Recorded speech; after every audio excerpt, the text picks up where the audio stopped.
Neetu actually for inviting me for this session to share my thoughts on pre and post workout and the nutritional management. So in the next 15 minutes, I'd like to take you through these topics. I'd like to share with some inspiring stories of athletes who have been living with diabetes. We'll be looking at the macronutrient and micronutrient requirements of patients with diabetes and who are involved in sports, looking at pre-competition meals, during competition and post-competition meals, what are the type of snacks that these patients can take, and I'll end with some relevant research literature. So I'd like to draw your attention to this person here, J. Christopher Cutler, who was diagnosed with diabetes, type 1 diabetes, and but with the right treatment and good discipline, he was able to become one of the best American footballers of his time. And his message was, you can live with the disease and still live the way you want. This is another inspiring person, Pamela Fernandez, a very famous American cyclist who was diagnosed with type 1 at the age of 4 years. She not became blind, she also had to have a kidney transplant, but is known as one of the best American athletes who won gold medal at the Sydney Paralympics in 2000. Another very brave character is Will Cross, who has scaled the mountains, the poles, and had diabetes type 1 at 9 years of age. And at that time, he was told that he would not live past 30 years, but that's when he actually scaled Mount Everest also. He uses an insulin pump and has a continuous glucose monitor. This is another great Olympic swimmer you must be familiar with, Gary Hall Jr., who actually won gold and silver medals, and it was in the middle of his career that he was diagnosed with type 1 diabetes, but however he went on to win the gold medal at 2000 Sydney Olympics. Arthur Ashe, he was diagnosed with type 2, which was later found to be LADA, and he continued to win 3 Grand Slam titles during his athletic career. So you can understand that it is possible for people who are athletes to take on their career to great heights and manage their diabetes. The 3 important arms in the management of diabetes for sports persons are their medication, the nutrition, which plays a very important role, and of course all this will also depend upon the intensity of the exercise, the duration, the type of exercise, the environment that they are performing these exercises. I will be talking to you from more of a nutritional perspective, and I will be touching upon all the macronutrients and the micronutrients.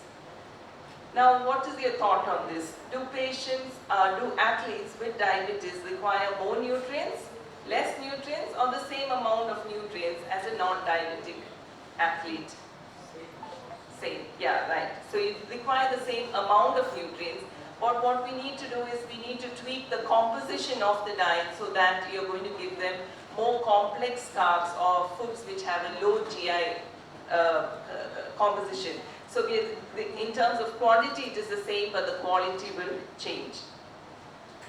Very beautiful saying, we have diabetes, it gets to come along with us, it does not stop us. This picture here actually shows you the calorie requirement for males and females. For the same activity, you will find that the calorie requirement for female is much lower than the male, and this is because of the difference in the musculature. The event that requires the most calories is the Tour de France, which is actually happening right now in France. It's an event that lasts for over 23 days and covering around, it's a cycling event which covers around 3,500 kilometers, and you can understand the amount of preparation a person would need to compete at such an event. Now, the energy requirement varies between 2,000 to 6,000 calories. An adult person like you and me will be requiring close to 1,600 to 1,800 calories per day according to the latest recommendations by the National Institute of Nutrition.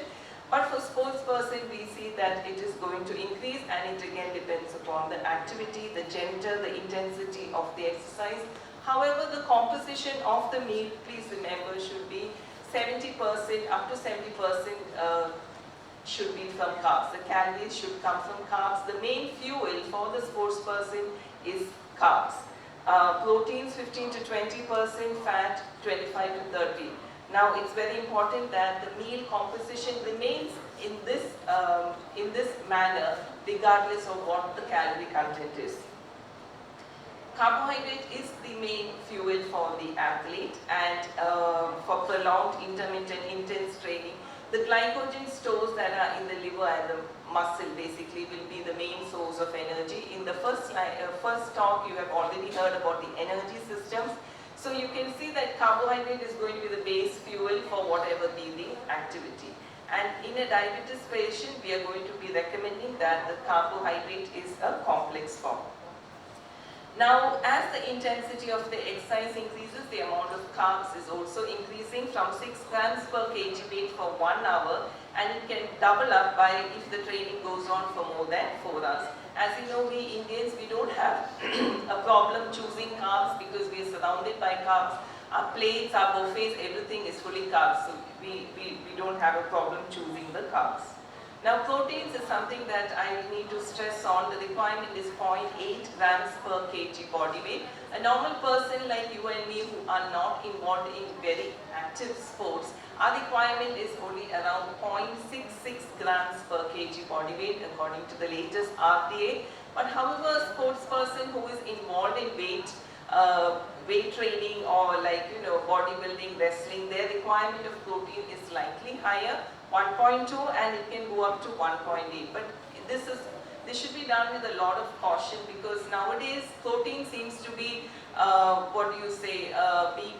is exploited a lot by the gym goers, and they take in a lot of protein supplements, and the term protein mania can be used in such situations. So people who are not actually doing such heavy sports should be very careful about the proteins, or else it can cause various problems like weight gain, and the person gets dehydrated because the carb intake is compromised.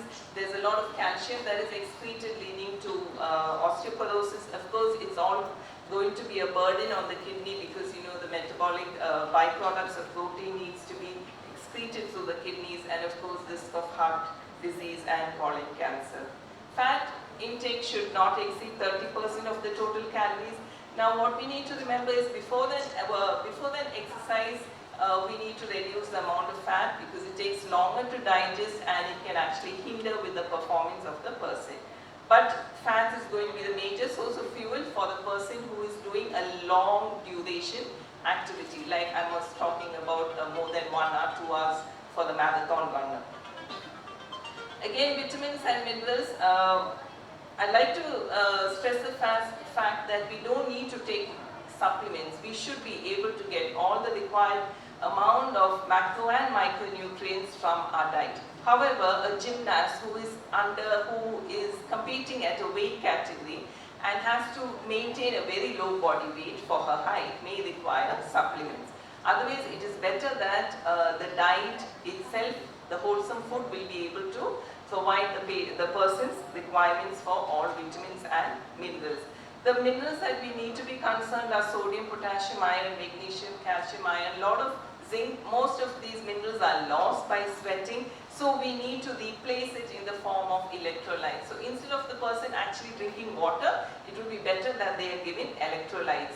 Now, a lot of studies from Sports Authority of India and NIN has shown that indigenous drinks like lime juice, coconut water in Kerala, sugarcane juices, whatever is locally available, with an extra pinch of salt is a good substitute for making up for the loss of electrolytes. Of course, regular checkups is necessary to detect any deficiencies.